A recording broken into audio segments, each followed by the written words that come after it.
Welcome back to Spread Homestead. So I've had some people asking me how I preserve broccoli and put it up for the freezer. So we're going to go ahead and do a little tutorial and show you how to do it. So the first thing that you're going to need is broccoli. This is some stuff that I actually cut and picked out of the garden yesterday. It's still holding up fine. I've had it sitting on the washer, so it's kind of cool back there, so it's still doing okay. Then what you're going to need is some water to go ahead and soak it to clean it up. So what I've got in the sink, I've scrubbed out the sink basin, and I've got a couple of gallons of water in there with about a half a cup of white vinegar.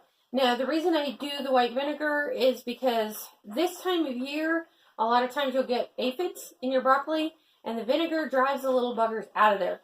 So what we're going to do first is we're going to go ahead and take these. And of course, you're really not going to do anything with a piece that big. So I'm going to cut mine down into florets and the appropriate size piece for what we use it for. And then we're going to go ahead and put it in the water and let it soak.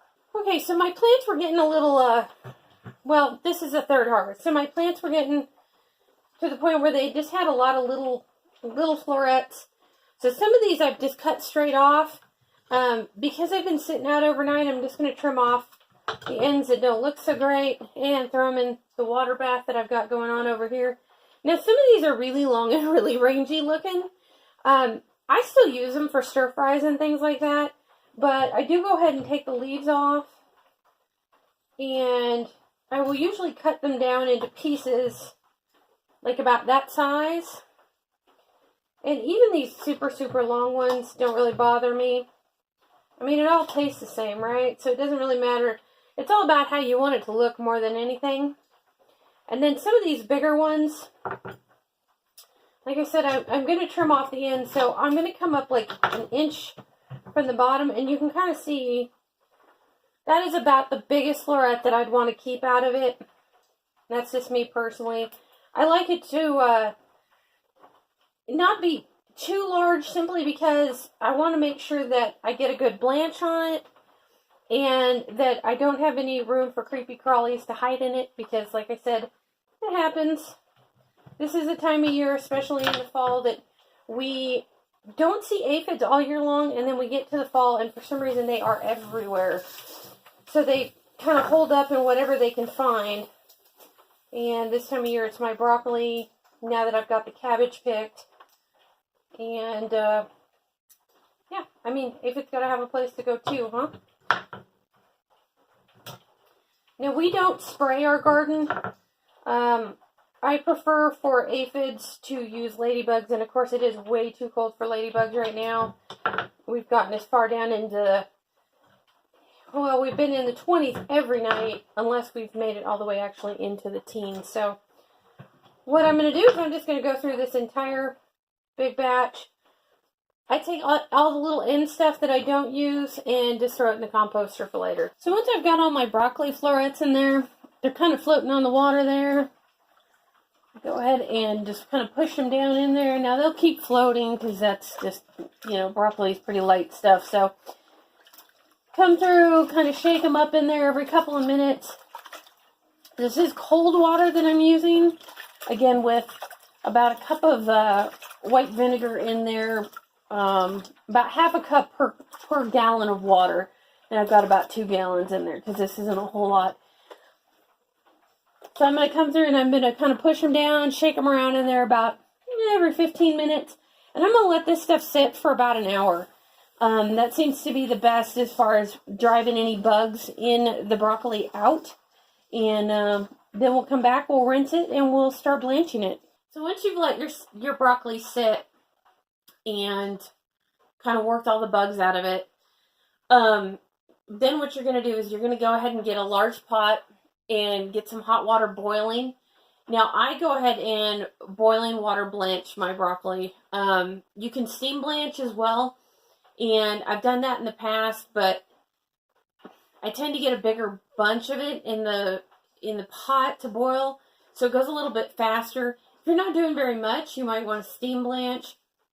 A boiling water blanch is just going to be 3 minutes, and I start that 3 minutes from the time that the pot gets back to boiling, because if you've washed your broccoli in cold water, like I do, it can take a few minutes. So what usually ends up happening from the time you put the broccoli in the pot to the time you're pulling it out is actually a little bit closer to about 6 or 7 minutes.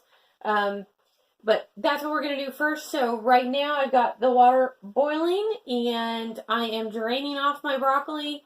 And once I've got it drained, I'm going to take the sprayer on the sink and just spray it all off, and just flush anything else out down the drain. And as soon as the water is boiling, we'll put our first batch in there and get to blanching. Now that we've got our water boiling pretty good, I'm going to take this first batch and in the pot it goes.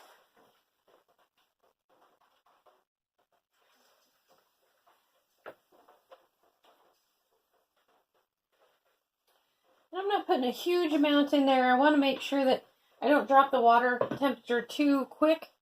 That'll take longer to get a boil going. And this stuff actually is not all that cold, so it's still kind of boiling already. You can kind of tell with broccoli, if the water's hot, when you put it in, it'll almost instantly go to a different color of green. And it's going to keep changing color of green and get more and more darker. And so we're going to go ahead. I'm going to give that another minute to get a little bit more better boil on it before I start timing. And I know it's really kind of hard to see on the video, but it is actually back to boiling. So we're going to go ahead and set the timer for 3 more minutes.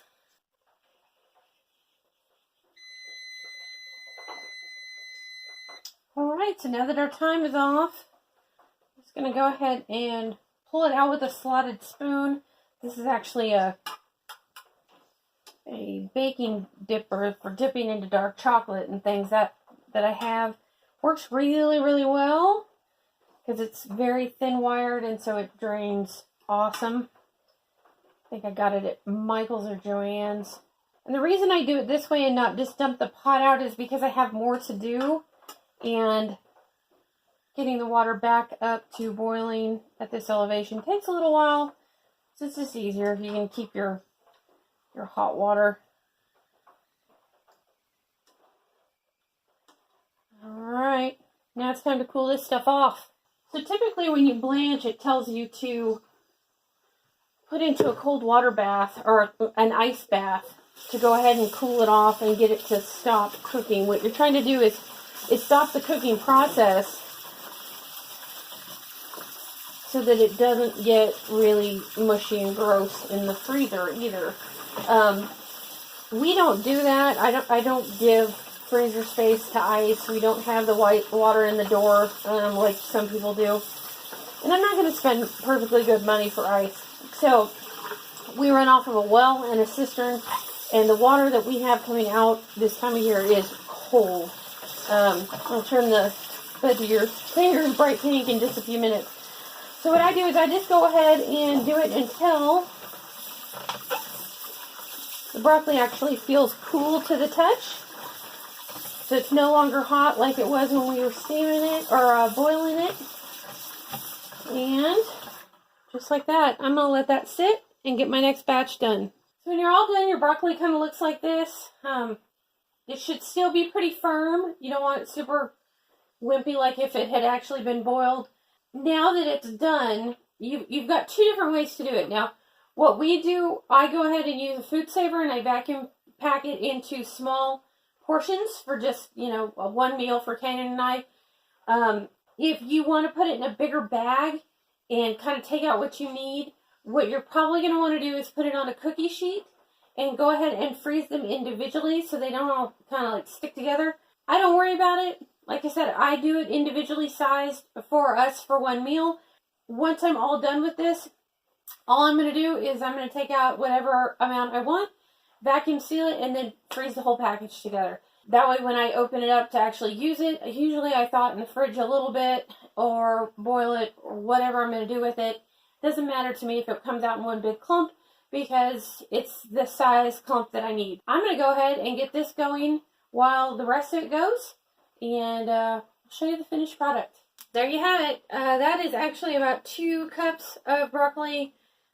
I know it doesn't look like much. By the time you vacuum seal it down, it just doesn't look like anything. Now, I know there are a lot of tutorials online. There are videos where people tell you you can freeze broccoli without blanching it. Please don't do that. I tried it one time. I will admit I was one of these people that was looking for an easier way to do things. So I tried to freeze without blanching. Saw it online, said it would work. But thankfully I did not do a whole lot of it. But yeah, it was pretty disappointing. It turns pretty bitter. It turns colors. Gets pretty tough, pretty unedible. Go ahead and just take the time to blanch it. You will be so much happier with the result, and you won't feel like you just completely wasted your time. That's it for this time on Spread River Homestead. If you have questions about the process, because I know I go through things kind of fast. I've been doing this for a long time. If you have questions about stuff, leave them down in the comments. I will be happy to answer them for you. Or if you just have other things, if you want to tell me how wrong I am about blanching, go ahead. Until next time, happy homesteading.